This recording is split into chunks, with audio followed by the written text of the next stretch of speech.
La vraie est le Fils de Dieu. Le Seigneur Jésus-Christ. Au commencement, le Seigneur est venu dans le monde en tant qu'homme, pour sacrifier sa vie et racheter l'humanité. Certains crurent au nom du Seigneur Christ. Ceux qui accueillirent le nom du Seigneur Jésus-Christ. Accueillir la vraie, c'est vivre dans la lumière, car le Seigneur Christ, le précleste et l'Esprit du Seigneur, les aplaquent dans le Seigneur, l'Esprit de Jéhovah u précleste, et plat dans le Seigneur. Accueillir le Seigneur Jésus, revient, accueillir l'Esprit de Dieu et du Seigneur. Ainsi accueillir le nom du Seigneur Jésus-Christ permet d'obtenir l'Esprit de Dieu et du Seigneur. En soi, l'homme vit alors dans la lumière et ne continue plus vivre dans les ténèbres, mais vit plutôt dans la lumière de la vie. Plus tard, les apôtres du Seigneur ont comment prêcher la vraie. Quand le Seigneur Christ est ressuscité et monté au ciel, les apôtres, après avoir eu le Saint-Esprit, les apôtres ont continuellement prêché la vraie, pendant le nom du Seigneur Christ, dans toute la Jude et toute la Galilée. Alors parmi les Juifs de l'époque, une partie importante d'entre eux a cru au nom du Seigneur Jésus. Nous comprenons que Madame Sills était nombreux cette époque. Ceux qui croyaient le plus étaient les Juifs. Pourtant, au premier cycle de notre heureuse, le nombre total de Juifs, combien pouvait-il y en avoir? Le total des Juifs n'était peut-être que de quelques centaines de milliers. Parmi ces centaines de milliers, qu'il y en ait 10 ou 20 000. Environ 20 000 personnes qui croient en la vraie. Serait DJ une bonne chose, serait DJ TRS bien. Cette époque, l'apôtre Paul a prêché l'évangile aux nations païennes. Or, les païens ne connaissaient pas Dieu auparavant, et n'avaient pas non plus entendu parler de Jean le Baptiste, et de son histoire de baptême, ni entendu parler du fait que Dieu enverrait le Messie dans le monde. Par conséquent, bien qu'il y ait eu des païens croyants, bien qu'il y en ait eu, il n'est pas nombreux. Ainsi, au premier cycle, ceux qui ont accueilli la vraie n'étaient pas nombreux. C'est-à-dire que ceux qui ont accueilli Jésus-Christ n'étaient pas nombreux. Quand cette époque, la fin du monde, le précleste et le Seigneur ont prédestiné un fils, secrètement, créèrent dans le sein d'une femme. Cette femme peut-être, elle ne savait pas qui était le preux de ce fils, peut-être qu'elle ne le savait vraiment pas. Alors, plus tard, quand ce fils a grandi, après avoir eu plus de 30 ans, il a soudainement découvert qu'il était le Fils de Dieu et du Seigneur. Le Fils que Dieu et le Seigneur ont formé dans le sein maternel.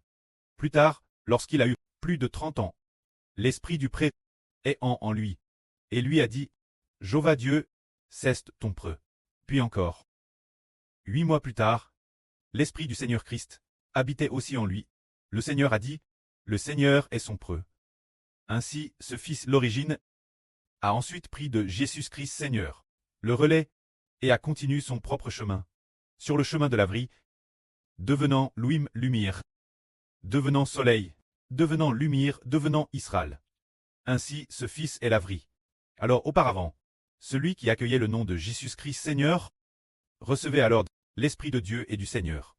Ainsi, celui qui accepte le nom de Jésus-Christ Seigneur et veut être baptisé pour être sous le nom du Seigneur, reçoit alors l'Esprit de Dieu et du Seigneur. Ainsi, cette personne vit alors dans le Saint-Esprit et l'Esprit du Seigneur. Le Saint-Esprit et l'Esprit du Seigneur sont la vraie. C'est pourquoi cette personne a alors la vraie en elle, elle vit dans la lumière et ne vit plus dans le pshach. Au contraire, elle se libre du pshach et se tourne vers la lumière. Puis, quand viendra la fin de ce monde, le mistre sera RVL.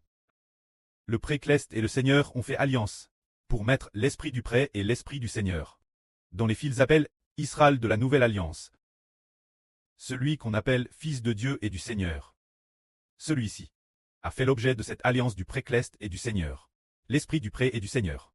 Place dans le frère Zibo, afin que tous ceux qui accueillent le frère Zibo reçoivent alors l'Esprit de Dieu et du Seigneur. Ainsi, celui qui accepte le nom du frère Zibo reçoit en lui l'Esprit de Dieu et du Seigneur, et devient ainsi un enfant de la vraie. Il devient un peuple de la vraie. Il vit dans la vraie. Il vit dans la lumière de Dieu, et vit aussi dans la lumière du Seigneur Christ.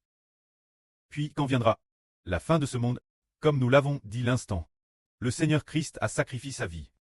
L'Évangile a commencé très prêche, et a été prêche pendant des dizaines d'années, après la mort de tous les apôtres. Il n'y avait plus personne pour prêcher le nom du Seigneur Christ. Car cette époque, croire au nom de Jésus-Christ Seigneur, recevoir le Saint-Esprit, accueillir Jésus-Christ Seigneur, et recevoir le Saint-Esprit ce mistre, avait déjà été falsifié. Pour devenir l'addition au christianisme, croire au christianisme, c'était devenu une religion. ce n'était pas la foi en Jésus-Christ, mais une foi religieuse. Les gens en sont venus croire au catholicisme, croire au christianisme. Ce n'était plus simplement aimer le Christ, ni non plus aimer uniquement Dieu Jéhovah, mais croire cet enseignement religieux. Ainsi les gens ne trouvent plus le Christ, ne trouvent plus Dieu. Ce que les gens trouvent, c'est le christianisme, qui a remplacé Jésus-Christ. Alors les gens ne trouvent plus le Saint-Esprit, ni l'Esprit du Christ. Ainsi les gens entrent dans les deux Zorozoro en de Ténèbres, se dire jusqu'au Fils du Seigneur, frère Héber, qui a commencé à révéler son identité, prêcher la vraie, afin que tous ceux qui veulent accueillir frère Héber reçoivent la vraie et vivent dans la lumière. C'est pourquoi une grande lumière brille. La fin de ce monde, l'évangile de frère Héber, commence à se propager, permettant ceux qui veulent l'accueillir d'avoir leur vie transforme. Alors disons-nous, la lumière et les ténèbres ne sont-elles pas ennemies l'une de l'autre, tout comme le Seigneur Christ est l'ennemi de Satan, et tout comme frère Héber est l'ennemi de Satan. La Bible prophétise que la descendance de la femme, frère Héber, crasera Satan. C'est dire que l'une est extrêmement, et la vraie. Ses jugements et ses combats se font selon la vraie, et l'autre est extrêmement maléfique. Le mal et la vraie sont ennemis. Ainsi tous ceux qui soutiennent la vraie marchent avec frère Héber sur le chemin de la vraie, et frère Héber devient le chef qui abat les ténèbres, qui abat le diable Satan, les anges Tchous, et le chef des forces des ténèbres. Et ce moment tel, nous découvrons que ceux qui aiment la vraie détestent les ténèbres. Ainsi tous ceux qui détestent les ténèbres ne doivent pas toucher aux ténèbres. Auparavant nous tions lui, ayant pitié des ténèbres, sans faire attention, nous tions sur le point d'être enveloppés par les ténèbres. C'est dire que, si quelqu'un n'appartient pas à la vraie, s'il appartient à Satan, nous ne pouvons pas avoir pitié, nous ne pouvons pas nous approcher d'eux, ni devenir leurs amis, de peur que nous n'envenimions les ténèbres. Sans faire attention, nous soyons enveloppés par les ténèbres, car si le précleste a décrété qu'il appartient aux ténèbres, qu'il appartient au diable, il ne peut pas être purifié. Il appartient au diable, il ne peut pas être purifié. Il sera dans les ténèbres éternelles. Ces ténèbres ne feront que s'agrandir. Alors la police cleste a DJ DCRT, DJ dans la volonté du précleste, de chasser les gens des ténèbres, de les expulser. Nous nous loignons donc des ténèbres, et suivons de PRS la lumière, vivant ainsi de plus en plus dans la lumière. Prenons un exemple.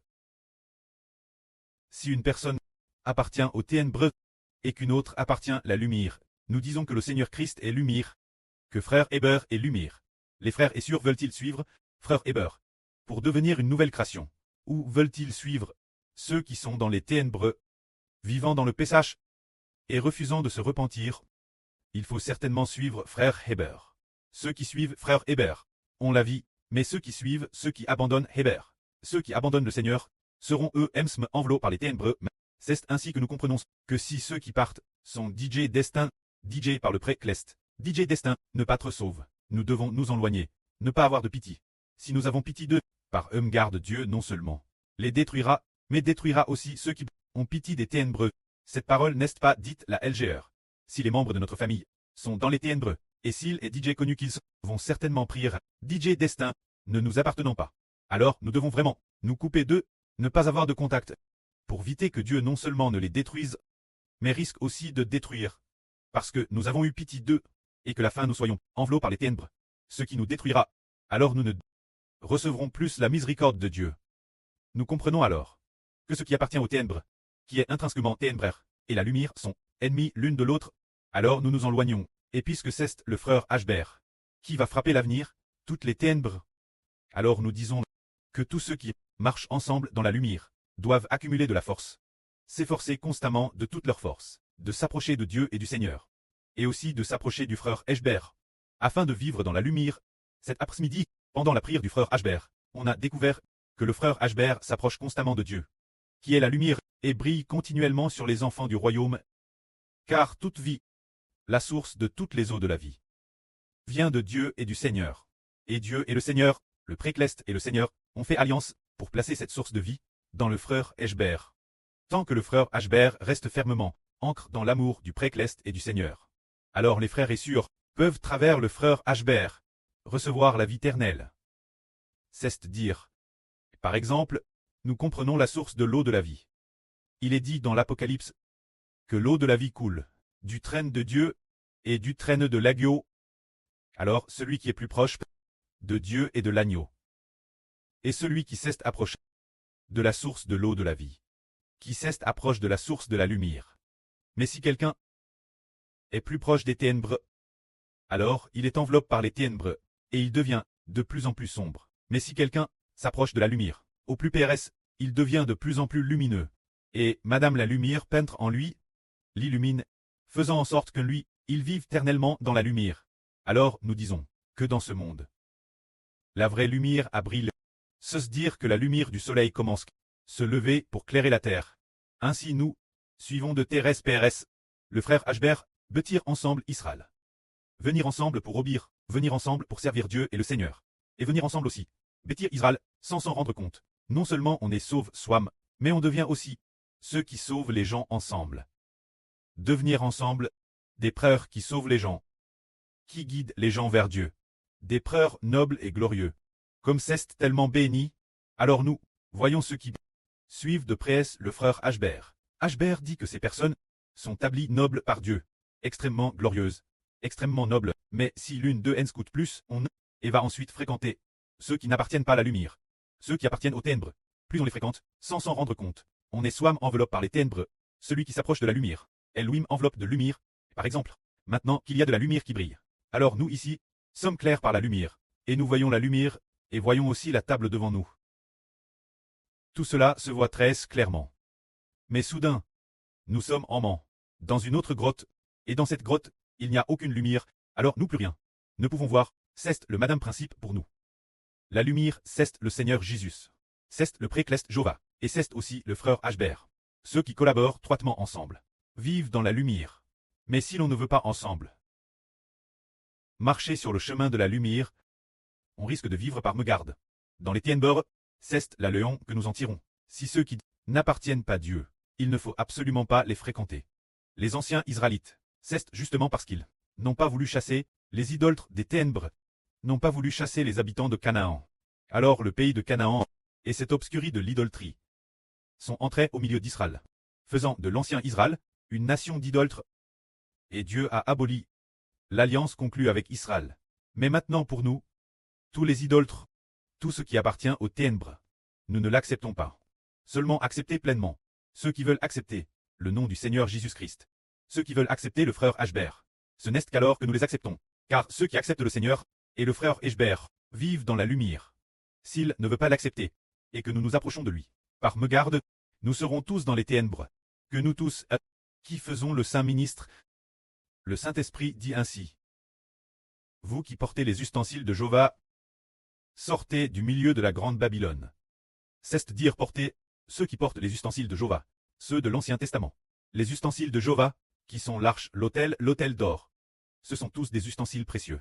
Le chandelier d'or, etc. sont les porteurs d'ustensiles. C'est s'éloigner de la grande Babylone. Ce qui signifie que, nous qui servons Dieu, en touchant l'autel d'or, au chandelier d'or, du contact avec le grand prêtre Hbreu, ces enfants doivent s'éloigner des non-croyants. Une séparation totale est nécessaire pour très saints. C'est ainsi que nous obtenons la miséricorde et la grâce de Dieu. Que la gloire soit auprès et au Seigneur. Amen.